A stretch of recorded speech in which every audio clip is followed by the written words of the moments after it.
Across the Fence, we're wrapping up 2016 with a look back at a few of our favorite stories from this year.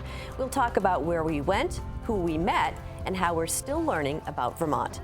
Good afternoon, and thanks for joining us. I'm Judy Simpson. There have been 218 episodes of Across the Fence this year. That's about 3,300 minutes, and we're not done yet. Across the Fence associate producer Keith Silva joins me today. Great to see you. Does it feel like 55 hours of television? Well, Judy, I was thinking about this, and binge watching is all the thing now. It's all the rage. So I thought 55 hours, or around the holidays, people have time off. Feels like you can knock off those 55 hours. Gather the family around That's TV. right. 15 minutes an episode, 4 in an hour. You can get a lot done. It's great that if you did want to binge watch Across the Fence, you can do that on our YouTube channel. And along with doing stories for Across the Fence, I handle the social media stuff, make sure the programs are up there. And a lot of people can't be home at noontime to watch Across the Fence, but all the shows post to our Facebook page. They also go to our YouTube channel. They also go to our website. So, it is possible to binge watch Across the Fence. And what's great is that, as I said, people aren't home at noon. They'll tell us, I don't watch the show when it airs, I watch it later on. So, so that's really great. And of course, we also work with Twitter and making sure it gets out there as well. 864 subscribers to our YouTube channel. I assume that's pretty good for a small little show. And the thing that's great about it is it gives you another opportunity to interact with the viewers, which we really enjoy. And I have to give a shout out to my colleague Gene Keith, who helps work with our social media stuff and getting things up on the website, and of course dealing with all our Judy Simpson fan club members as well. So. There too. Now the programs that you produce on Vermont history with Howard Coffin are really popular. Thanks. Remind us where you went this year. This year we wrapped up our Civil War 250th anniversary programs with a visit to Petersburg, and also another visit to Appomattox Courthouse. In Petersburg, we went to the actual site where Wyndham's own Charles Gould broke through the Union lines after a 9-month siege there. And during most of that time, something I didn't know was that the soldiers were in trench warfare. This is the beginning of trench warfare. We think of that as a World War I thing, but it started in the Civil War there, and they've reconstructed those trenches. Something that's great about Petersburg is Pamplin Park is this big, huge site, and they've preserved a lot of that. And you can actually go right up to where the fortifications were, and you can go to that site where Gould broke through the line. So that's great.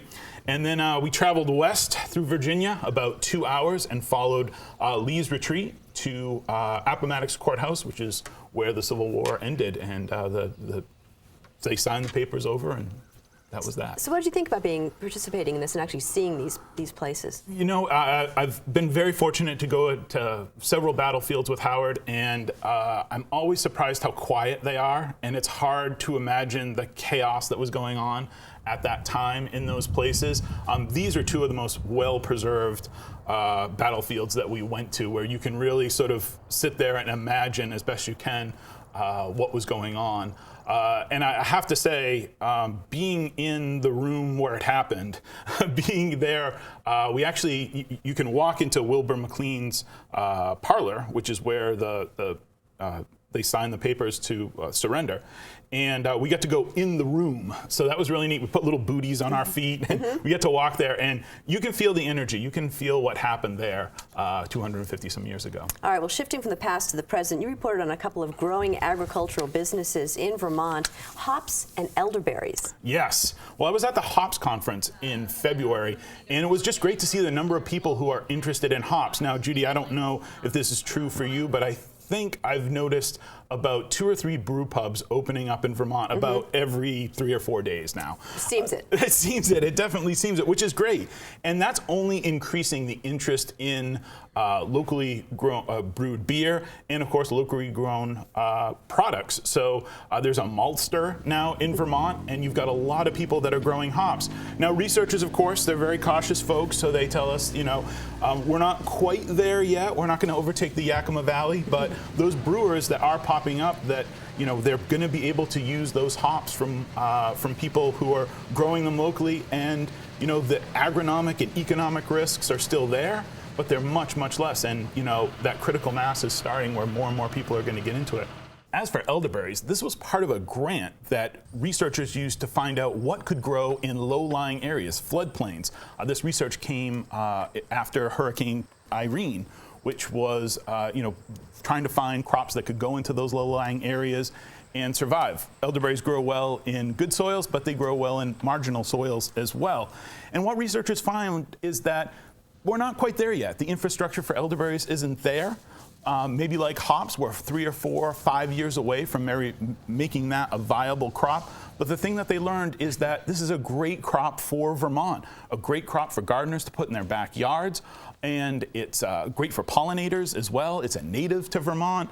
And elderberries, you can harvest them, crush them up, and they work to cure the common cold for centuries. So that's a great thing. Well, UVM hops research has been going on at Borderview Farm in Alberg for years, and there's another crop that's being tested there this year, hemp, and pretty controversial. Yeah, a little controversial.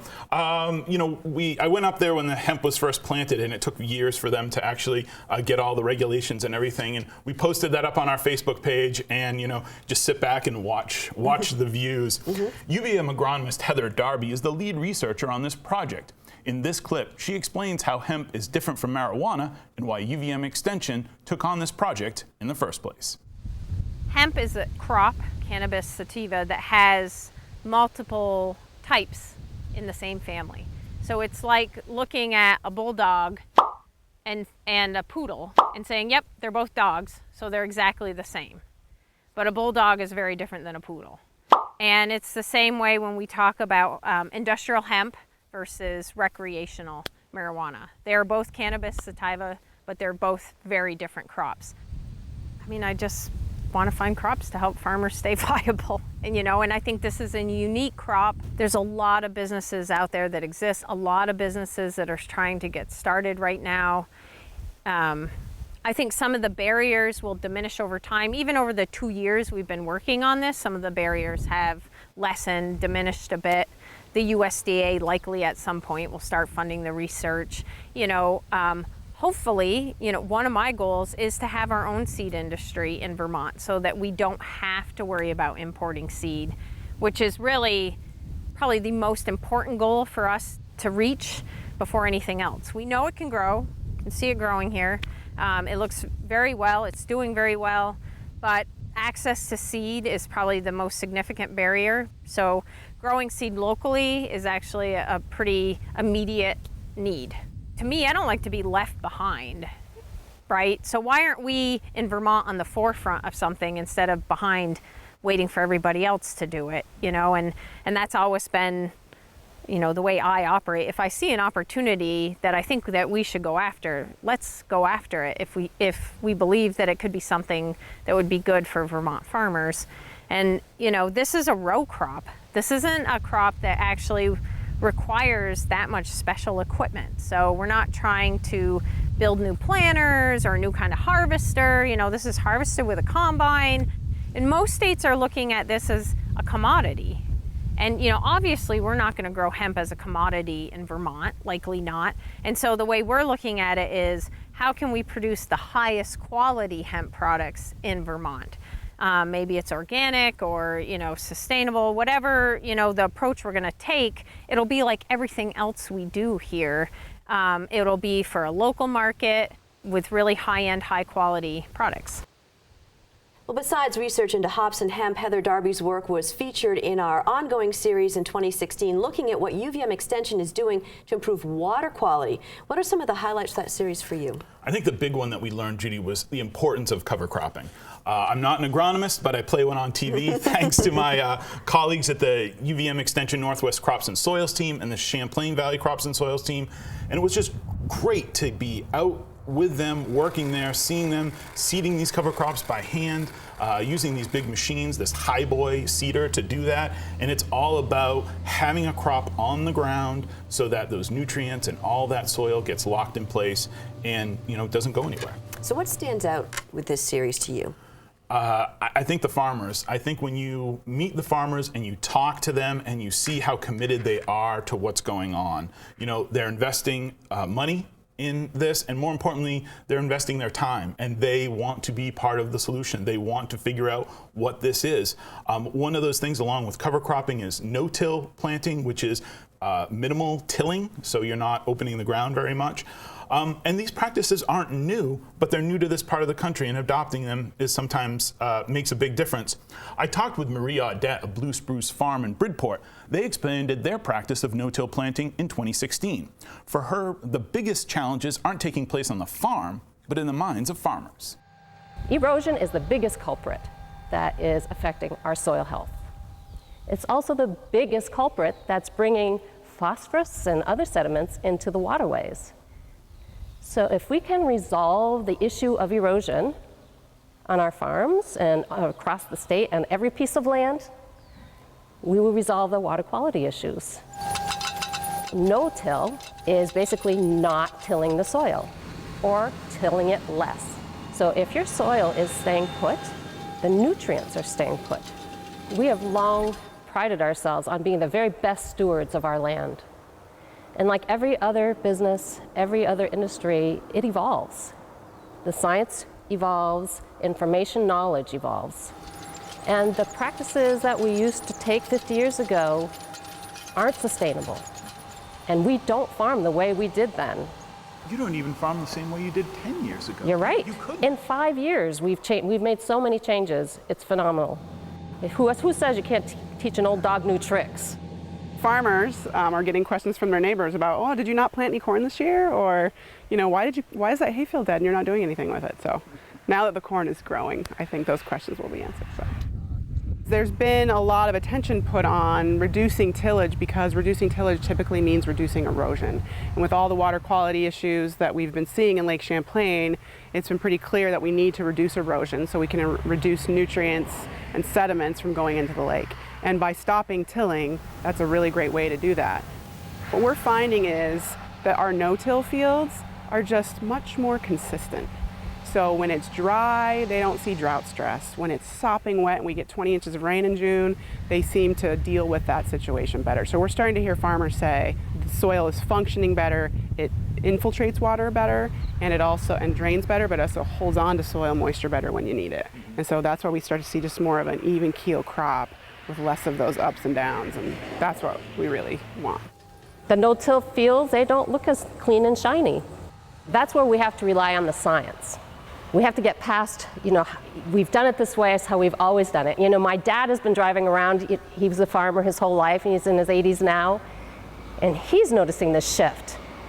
But he's proud of us. He's proud that we can evolve into something different. Well, Maria is such a great spokesperson for farmers. I always enjoy talking to her. We have time for another story. What was another favorite from 2016 for you? Let's go with the 2016 Vermont Dairy Farm of the Year, the Lamphere family. Kirk and Katrina have raised 4 children on their dairy farm: Lucas, Keith, Chelsea, and Carrie. And of course, I can't forget Skylar, who is not one of their biological children, but he's been working on this farm so long he is family. Unlike their brothers, Chelsea and Carrie haven't followed in their parents' footsteps when it comes to working on the farm. But as I talked to them, I was reminded that a farm's legacy goes further than the farm gate. Introduce yourselves. Who are you? Okay, I'm Chelsea. I'm Carrie. Do you want more than that? Carrie is enrolled in the Department of Nursing at UVM. Chelsea teaches music in Washington, D.C., and recently graduated from Ithaca. Even when she's away, Chelsea still helps out thanks to some modern technology. We have these cameras that are in different parts of the barn. So we have an app on my phone. I'm able to watch the live feed, and there have been a few times where a cow is in trouble or she's not calving correctly, and I'm actually able to call and kind of partake in that way, which is really fun for me. Kirk and Katrina have worked the cost of their children's college tuition into the farm's expenses. So when they finish college, they can begin their careers debt-free. It's a gift that you don't take advantage of. It's something that you're really grateful for, and it's kind of like, wow, like, I don't know. It's just hard to describe. I put a cow on my graduation cap. All of my friends were like, what's the cow for? And I said, well, the cow's paid for school, so thank you, Vermont. Well, a lot of great stories. Thanks so much for your contributions this year, and looking forward to 2017. Thank you, Judy. That's our program for today. I'm Judy Simpson. We'll see you again next time on Across the Fence.